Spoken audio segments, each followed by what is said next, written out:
What's up, everybody? It's Craig and Jack here back on Mundo Sporto to give you our predictions for this weekend's game. Now, obviously, it's not just Premier League games taking place this weekend. We've got some FA Cup games as well. So with that in mind, Jack, I thought we'll just do them all, mate, if that's okay. Good to see, by the way. I mean, three English clubs through to the quarterfinals of the Champions League as well. Obviously, Liverpool, Manchester City and Chelsea with a very good win over at Letty. So, it's not part of our predictions, but it's good to see the English clubs doing well. Yeah, absolutely, mate. It really is. I think Chelsea are looking really resurgent under Thomas Tuchel, and the fact that their defensive record under him is very, very impressive. I think they've got an outside shout for the Champions League this year. I really, really do. And Manchester City, of course, are the favourites because they are every year. I have this theory, by the way, Jack. I put it out on Twitter. Us as Liverpool fans, not all of us, but a good chunk of us, and I include myself in this, have been guilty of saying, it's our year this year. It's our year. I've said that for 29 years. But the media every single year have made Man City favourites and said they're going to do it this year. And they've never done it. Yeah, it seems to be, though, in the past few years, it's either been that they came against us and where we batter them at Anfield in the Champions League, and last year where Pep completely overthought the game against Lyon and Sterling's horrible miss from a few yards. I just have the feeling that they're in the best position they've ever been to win the Champions League this season. I think now they've sorted out their defence. I think that it's their best opportunity to win it. They just won't want to draw an English club, and that's my worry going into the last eight. I'm much more worried about getting an English club and Bayern than the other teams like Real Madrid and PSG. Yeah, well, look, we'll have a look ahead to the Premier League and the FA Cup games anyway, and I'm sure we'll cover more of this on Anfield Agenda after the draw tomorrow as well, which you're doing live on Anfield Agenda, if my memory's correct. Yeah, I'll be there live tomorrow. There's no way I'm rolling out of bed before that, mate. I'm not going to lie to you. Right, let's get going. Fulham versus Leeds Friday. I mean, an interesting game to say the least. We've all spoken of our admiration for Scott Parker and what he's been doing. And look, nobody needs to speak about Marcelo Bielsa's credentials. They speak for themselves. But how are you feeling about this one? Yeah, I think Fulham, prior to playing Manchester City, were looking like a lot better side. They were picking up, more points. They were looking very difficult to break down, difficult to beat. Obviously, they got that big win at Anfield. Leeds have been in a bit of poor form, but they did well to, get a point against Chelsea at the weekend. I thought they played well as well. Unfortunately, though, for them, they lost Patrick Bamford for injury. Don't know how long he'll be out for. And I think this one will finish in a 1-1 draw. You know what? That's exactly what I have as well. 1-1. That's exactly what I have on this one. I feel like Leeds have been a little bit up and down. Fulham have improved, but I've always said I just don't think they have the personnel to last in the Premier League. If Scott Parker had a bit stronger a squad at his disposal, I think he would have done better. But yeah, I agree with you. I think a 1-1 in that one. Moving on to Saturday then, FA Cup game. Bournemouth doing quite well in the Championship, looking like they could possibly get back up, make themselves into the playoffs there maybe, which is always a lottery to be fair. But I have a soft spot for Bournemouth, Jack. I have to admit, I do like Bournemouth. I like a plucky underdog. But against Southampton in the FA Cup, do you think they have a chance? Yeah, I think they do have a chance. Southampton started the season in decent form, but the last few weeks and months, it's fallen off for them. It's gone tits up really since their win against us. For me, I can see them winning, but I think it'll be a close game, and I think it'll be 2-1 after extra time.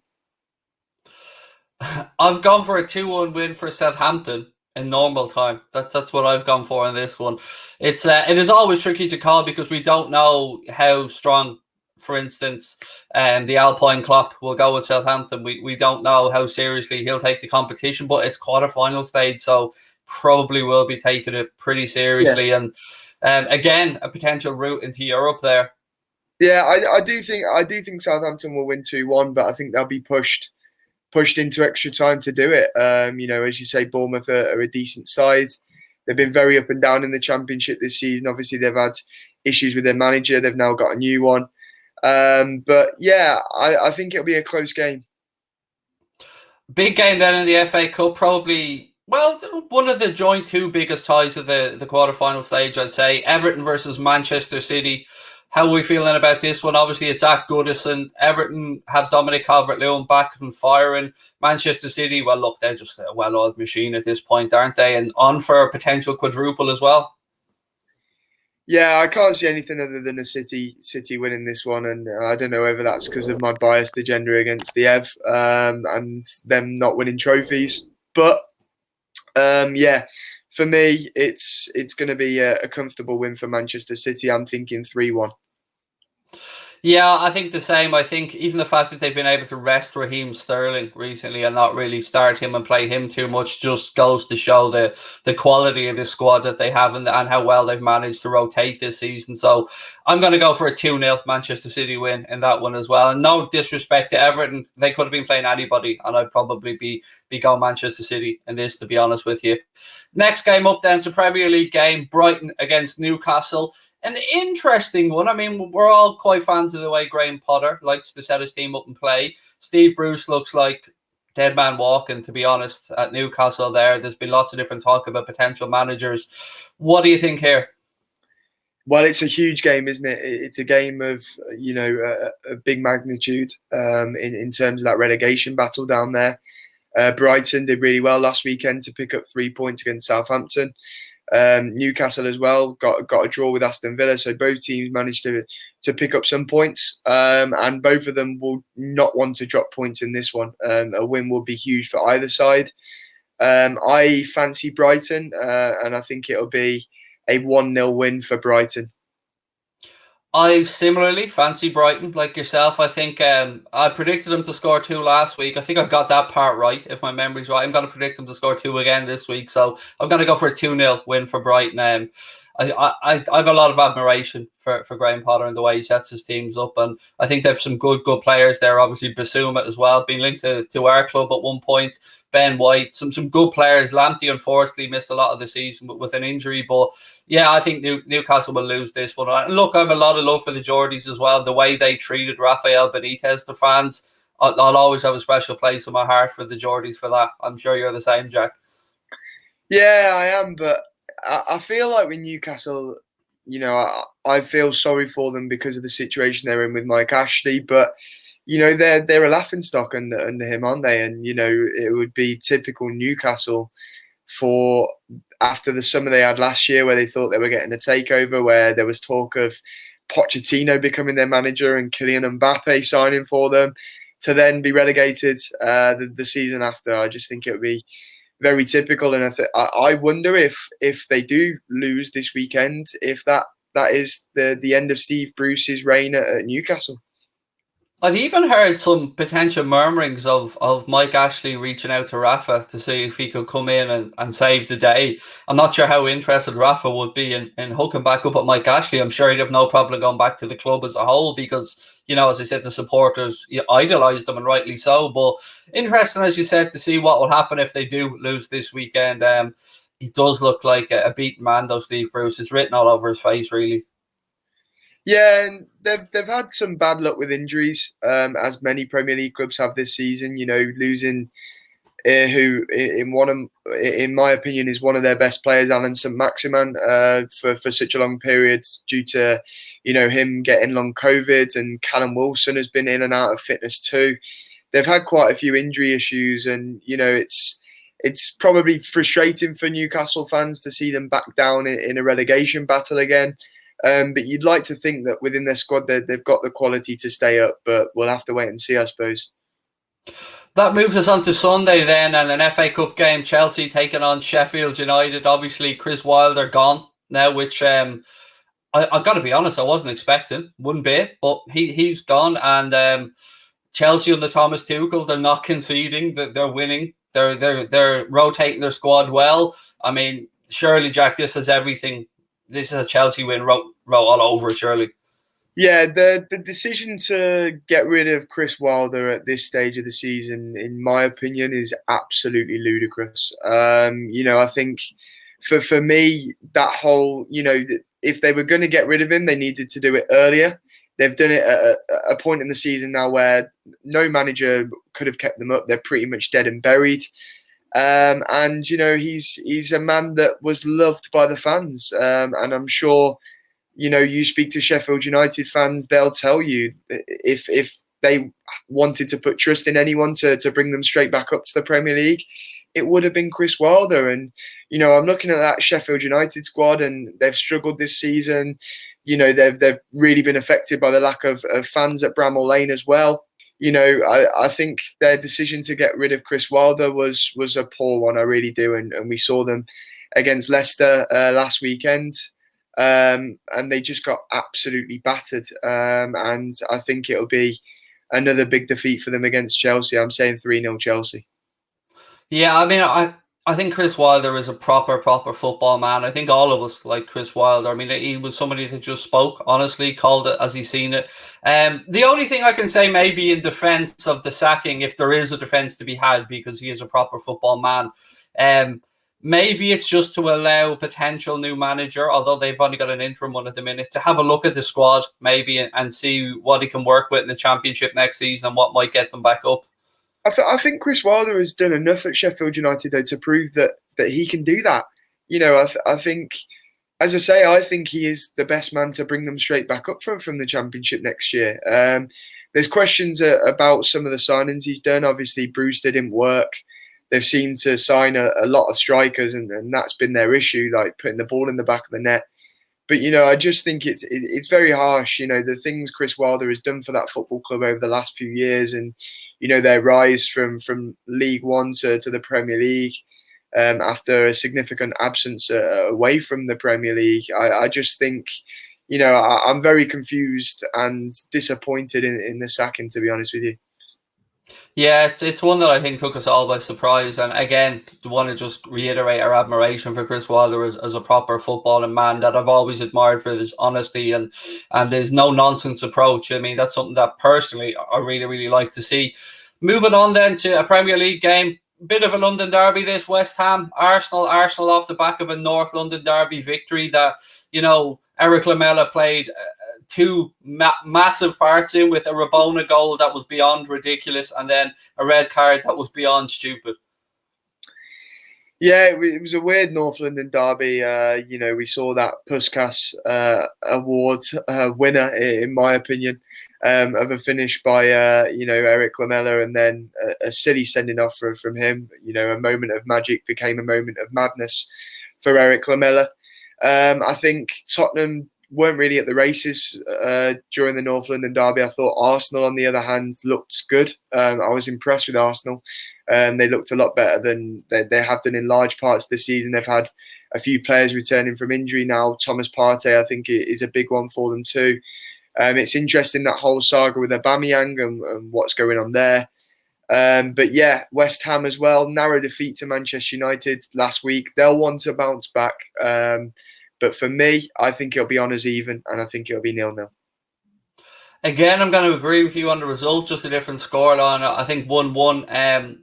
Both sides are, West Ham, as you said, are coming off the back of a narrow loss to Manchester United. Arsenal off the back of a great North London derby win.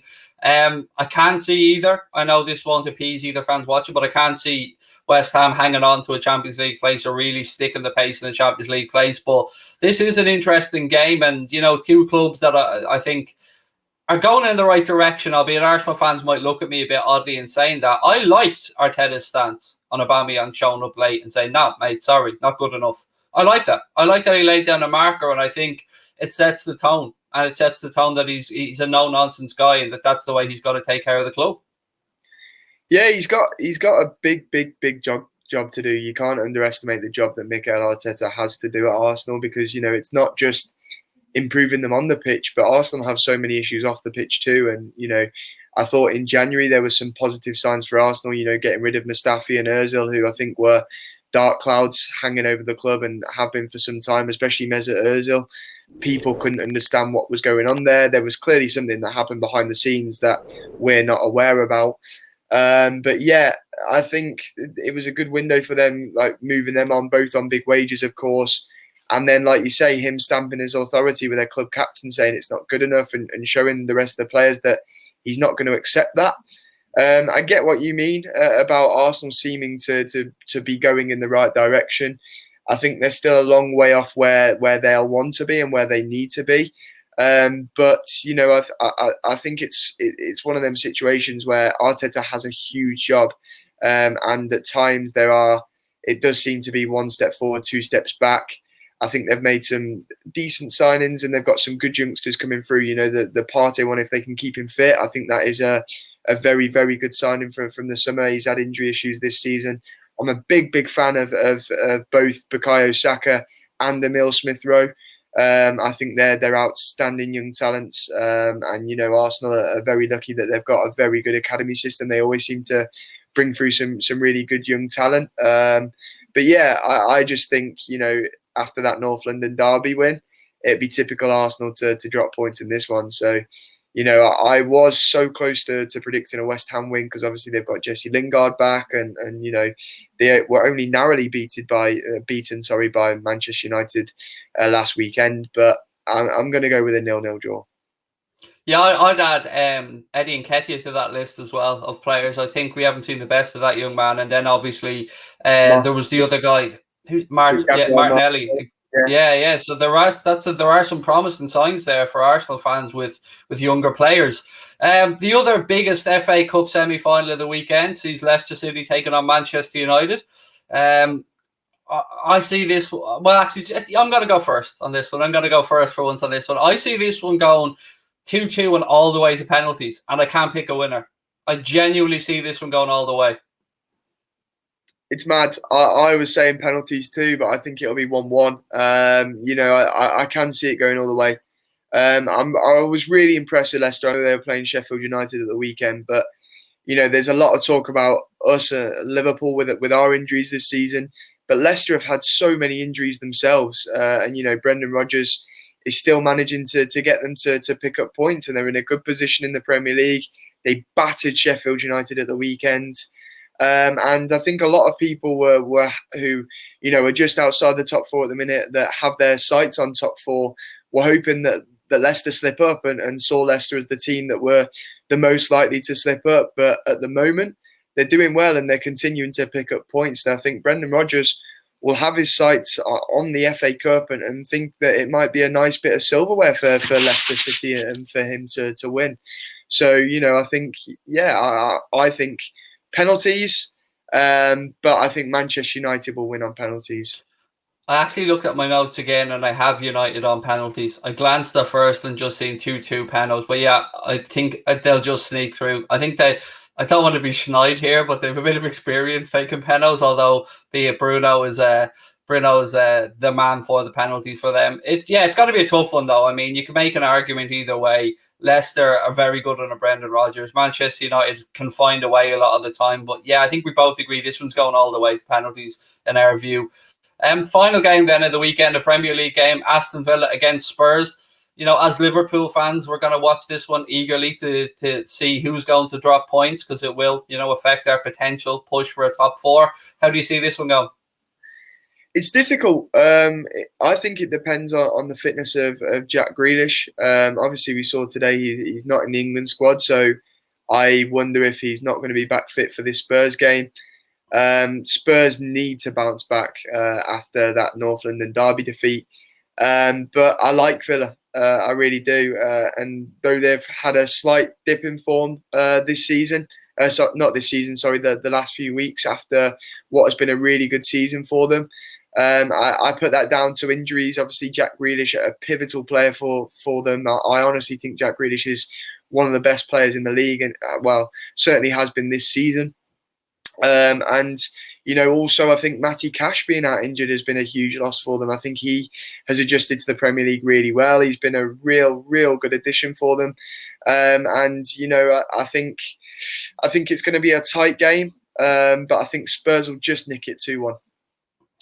I've gone for a 1-1 draw in this one. Maybe that's more hope than anything else, hoping both sides drop some points and it allows us to keep pushing on. But that pretty much covers our Premier League predictions and FA Cup predictions this weekend, ladies and gentlemen. We would, of course, love to know your thoughts, so please do put them in the comment section below. We got a bit of a stick last week, Jack, saying that we really were very unfair to the smaller clubs. Apparently, I don't know, but I think we try and give an honest assessment on these things. But we'll continue to do our thing, and hopefully we'll get some more people on our side as we go along. But we always give an honest opinion. That's one thing we can guarantee. Yeah, definitely. I don't think there's any agenda against the smaller sides. I think perhaps it's more just the smaller sides are often the ones that when they come against bigger clubs or whatever, then they're likely to lose. So I don't know what that's about. Anyway, ladies and gentlemen, it has been a pleasure recording this with Jack again. Don't forget to hit that like button, subscribe to the channel. We're on the march towards hitting 20k by the end of the season, which will be amazing for 6 months or so going at that point. Thank you to Jack for joining me. Thank you to you guys for watching. We'll talk to you guys soon. Take care.